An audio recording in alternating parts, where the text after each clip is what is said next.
This is Around the Farm, the podcast about all things ag, and I'm your host, Rick Myrup, once again coming to you from the basement. Backed by popular demand, we've got John Miodaszewski here with us today. He's our environmental data scientist at Bayer.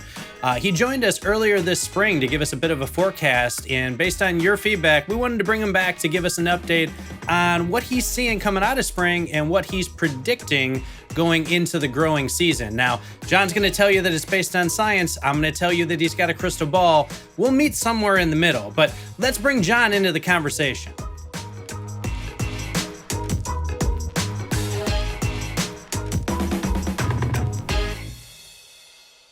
Well, hey, John, it's great to have you back on with us. Our listeners really enjoyed your commentary as we got into spring and started talking about what was going on in the weather forecast.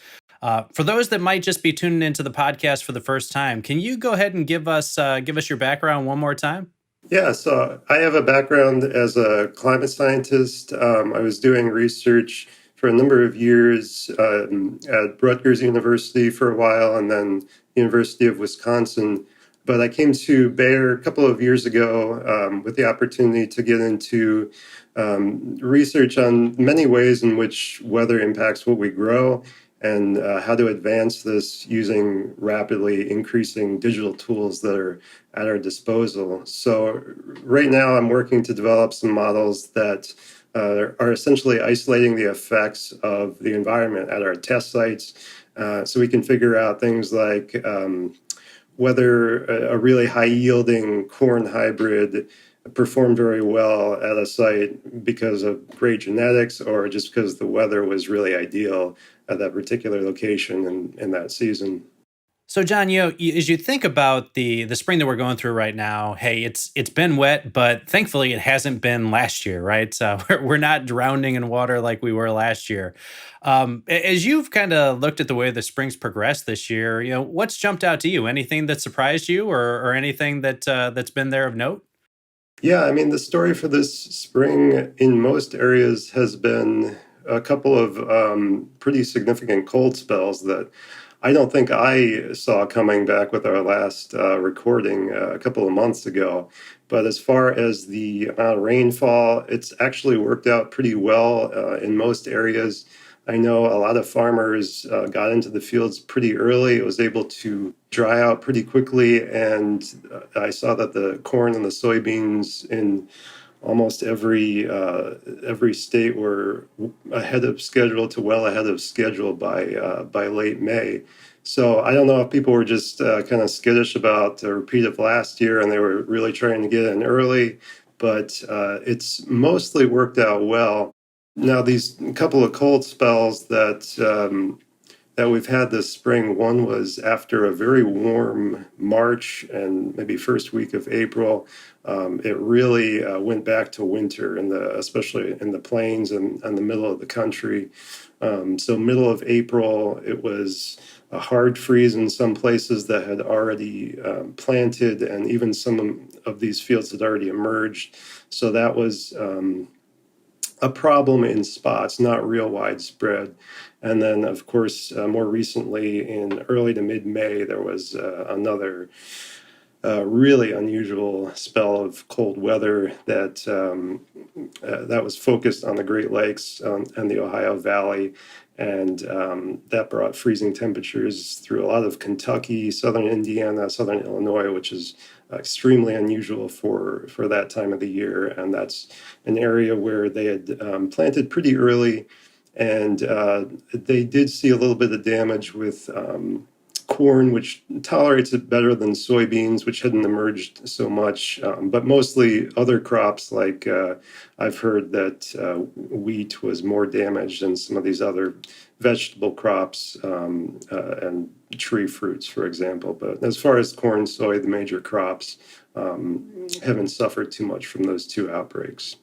It has been a strange spring in that cold weather. I know you've got a young child at home too during some of the social distancing that's been going on, and I've got three upstairs. The cold weather has not really worked for me. I'm gonna need it to warm up a little bit. And even apart from the agricultural impacts, I need to get these kids out of the house. It's good for my sanity. It's good for my wife's sanity, as I'm sure it is for many of our listeners who would like to see folks be able to spend some time outdoors along with the indoors. But, as you think about that, John, and some of those early impacts that we see from a little bit of cold weather early in the season, just after emergence, just after planting, what do we need to be thinking about early in season then around the weather? Are there things that we should be hoping for, or things that we should be rooting against following a bit of a cold snap like that so early in the season? Well, not really. The whatever damage is done has been done. Going forward, it would certainly help to get the temperatures out of the 50s and 60s and into the 70s, 80s, to keep warming the soil up in the northern parts of the region, and then to just get the crops growing. Beyond that, they obviously prefer 70s, 80s, and that's not going to be a problem going forward. Getting into June, it would have to be really quite a cool June in order for us to see kind of continued lasting damage from this. But we're not going to see another freeze this late in the season. I mean, that's pretty much as cold as it can get in mid-May. So going forward, I think what we want to see is just typical June temperatures, not real hot, but it's not usually real hot in most places in June. The next risk would just be a very hot summer.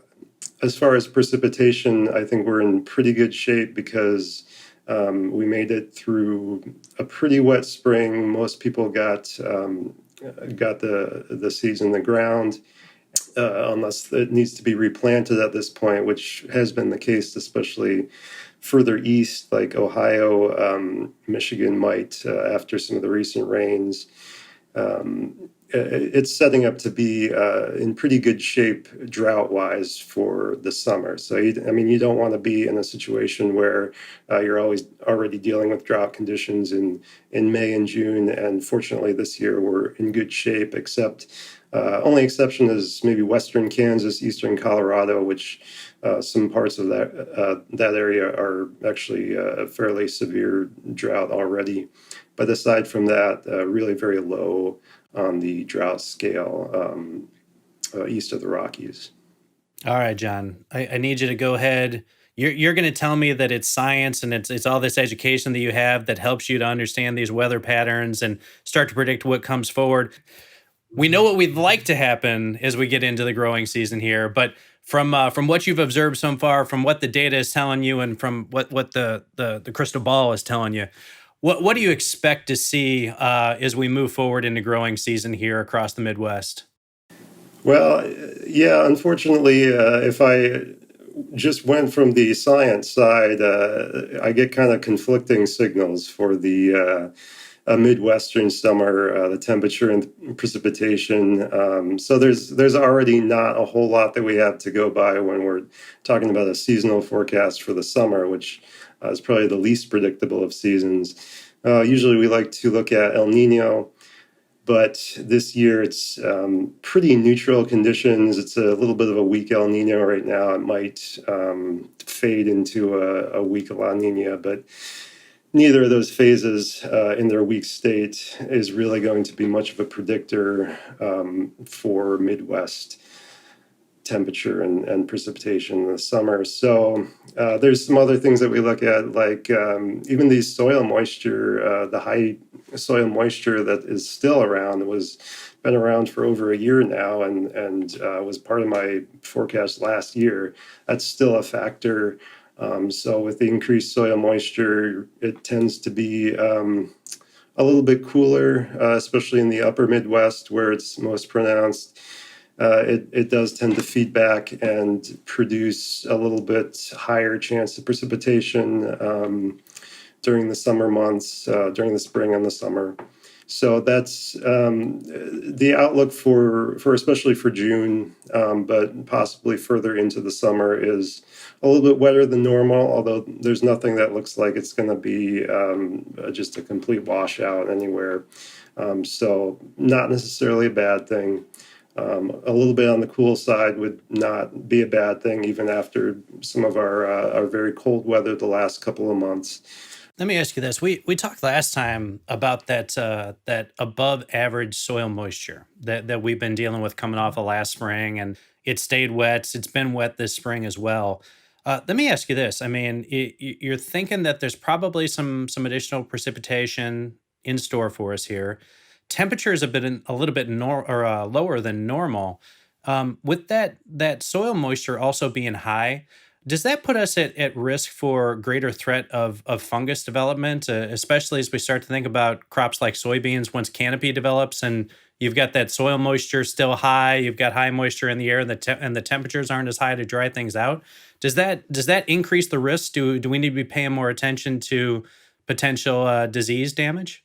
Yeah, potentially. Certainly, funguses can be worse with high soil moisture, high um, rainfall, and increased humidity.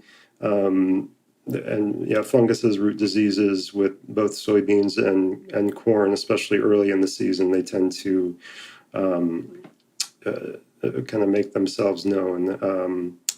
But it depends on a variety of factors and what's already out there in the fields. But it's something that I would keep a closer eye on with fields that are already wet and that are forecast to continue to be wet. Any particular areas that you'd kind of point out and say, hey, if you're in these particular geographies or regions, keep a close eye on it in case you need to do some sort of a fungicide application? It has been drying out a bit more in the Corn Belt and in the upper Midwest, and some of those concerns are not as much as they were earlier in the spring. The wet weather and the higher soil moisture departures have persisted in the Southeast, especially the lower Mississippi Valley and also in the Ohio Valley. So I can't speak specifically to the prevalence of a fungus, but those are the areas where it's continued to be even wetter than further to the north and west. Anything else that jumps out at you as you're taking a look at this spring and heading into the growing season with your current forecast that farmers out in the countryside need to be paying attention to or keeping a closer eye on than normal? Well, if since there isn't really a strong signal either way in a lot of places for above or below normal temperature and precipitation, it's just good to keep an eye on the weather forecast, on the long range weather forecast, because I don't think that this summer we're going to get a really. It doesn't seem like it's going to be a really hot one or a really cool one or really exceptional in any way. I just think there's too many factors tugging it in both directions. So it's just best to, keep an eye on every week. So, one of the things we got great feedback when we talked with you last time on was your analysis of some of the trends that we're seeing in weather. If you think about kind of what those trends are over growing seasons for the past number of years here, what are you seeing develop in the trends around growing season going through the summer and heading into early fall for most of the Midwest? Well, we've seen more trends, I think, early in the season. We've seen the opportunity to get into the fields a little earlier because farmers have found that the risk of a frost or a freeze has shifted earlier. So there isn't as much of a risk later in the season where there might have been a few decades ago.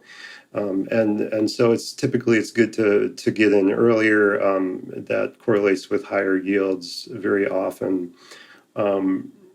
As far as through the summer, I mean, one of the reasons that does tend to produce better yields is because you tend to get through more of the important stages in that crop's growth cycle before the real heat of the summer can potentially damage it and reduce those yields. So it is better to be able to harvest it earlier. I don't know that we've seen much in the way of trends for harvest dates. And there hasn't been too much of a trend in actually the first frost of the season, as opposed to the last frost in the spring, which has been coming a bit earlier. But otherwise, as I think I had mentioned last time, summers are getting hotter in most areas, which is increases the need to plant earlier to avoid some of the worst heat.